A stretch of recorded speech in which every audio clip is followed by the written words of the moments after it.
So item 37 was about the parking provisions, and there was an exception for 24/7 metered parking on certain roadways on Sundays from 8 a.m. to 2 p.m. And again, we see how this is the city catering the most represented group rather than least represented groups. And so I wanted to highlight that because we see how city council is essentially catering those of Christian faiths who go to church. But it's like if we're going to cater uh, churchgoers or faith-based practices, we should accommodate everybody. So, what are your thoughts on parking and city council centering Christian churchgoers rather than those who practice faith? Period. And how do you feel about metered parking? I really like your last point there that we can't just kind of pick and choose who gets an exclusion from certain policies. Like we need to include all people of faith. Like I know there's a Buddhist temple nearby, there's also mosques. So just characterizing one specific group without including everyone else doesn't sound fair or unjust. So I really like how you brought up that point.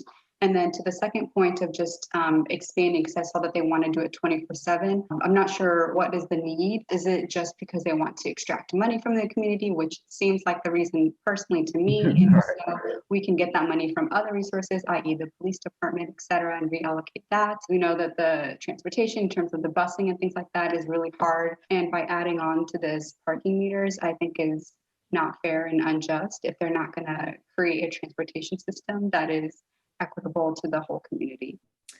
Again, it's just disproportionately affecting those with the least resources, which Tampa seems to love to do, especially charging for parking. So it's already creating inaccessibility to certain areas of the city, especially considering that you pay your tax or your traffic tickets, you go speak to your representatives downtown in these metered areas, which that creates a barrier for the most vulnerable folks baseline.